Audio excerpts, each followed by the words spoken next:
بەناوی خی بەخشندەی میهرەبان سڵاو و ئازیزان لە بەژمارەی ئەم جارەدا باس لە ڕەشنووسی یاسای نوێی هەشتی شعبی و نیگەرانیەکانی ئەمریکا دەکەین. بزانین ڕاپۆرتی ئەم جارەمان چی لەخۆ گرتووە. هەشتی شعبی ساڵی 2014 بە فتوای عەلی سیستانی دژی داعش لە عێراقدا دروستکرا.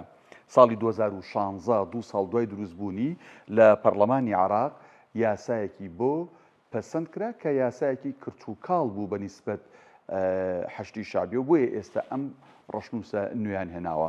بۆ مێژوو بیڵم لە ساڵی 2016 یەکێتی و پارتی دەنگیاندا بە یاسای هەشتی شعبی و بەشێک لە ئەندامانی فراکسیۆنی گۆڕان لەو کاتەدا دەنگیان پێدا، بەڵام فراکسیۆنی کۆمەڵ و فراکسیۆنی یەکگرتوو دەنگیان نەدا بەم یاسایی ساڵی 2016.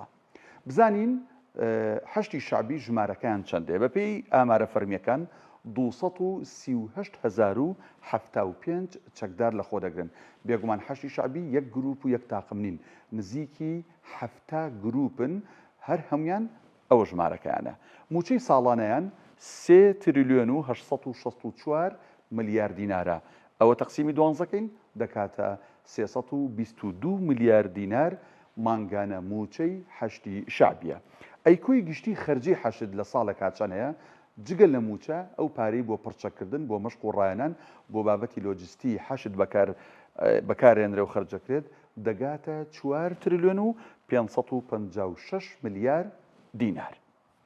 باش، ئەم ڕەشنووسە نوێی کە ئێستا هێنراوەتە پەرلەمانی عێراق بێگومان خوێندنەوەی یەکەم و دووەمی بۆ کراوە، تەنها پەسەندکردنی ماوە. بێگومان ئەمریکا نیگەرانە هەم لە ڕێی باڵۆزخانەکەی لە بەغدا ئەم نیگەرانی بە حکوومەتی عێراق ڕاگەاندووە، هەم وەزیری دەرەوەی ئەمریکا بە تەلەفۆن بە سوودانی وتووە.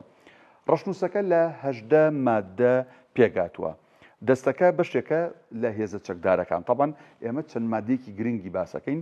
کاڵین دەستەکە بەشێکە لە هێزە چەکدارەکان واتە سەر بە وەزارەتی دیفاع نییە، وەزارەتی بەرگری لە ئاستی وەزارەتی دیفاع و بەرگریایە و پەیوەستە بە فەرماندەیی گشتی هێزە چەکدارەکان. بەرپرسەکەی ڕاستەوخۆ پەیوەستە بە سەرۆکوەزیران و فەرماندەی هێزە چەکدارەکان نەک بە وەزیری بەرگریەوە.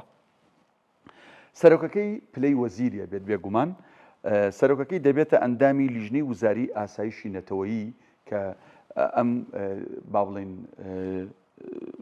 ئەم لیژنەیە پێگاتووە لە وەزیری ناوخۆ، وەزیری بەرگری، هەروەها ئەنجومەنی ئاسایش و سەرۆکوەزیران سەرپرشتیانەکە و کۆمەڵە کەسیکە لە خۆگرێت، واتە لە ئاستی وەزیری بەرگری عێراقدا دەبێت و دەبێت ئەو کەسی دەبێتە سەرۆکی دەستەی هەشتی شعبی، دەبێت با بڵێن پلەی زانستیەکە یا خوێندنی ڕوانامەی لە بەکالۆرس کەمتر نەبێت و 8 بۆ 10 ساڵ لە نێو ڕیزەکانی هەشتی شعبیە خزمەتی کرد بێت.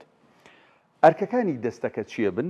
پاراستنی سیستەم و یەکپارچەیی و بەرەنگاربوونەوەی تیرۆر، ئەمە بەپێی ئەم ڕەشنووسەی کە ئێستا هەیە. پرۆژەی ئابووری وەبەرهێنانی هەبێت، ینی بۆی هەیە ئەم دەستەی هەشتی شعبیە پرۆژەی وەبەرهێنانی هەبێت، جا پرۆژەکان ئیسیسماری بن یان هەر بابەتێکی دیکە بە یا بانقی بێت کە لە هەندێک لە وڵاتە هەیە و دەتوانێت ئەکادیمیای سەربازی هەبێت و بڕوانامی بەکالۆرس ببەخشێت.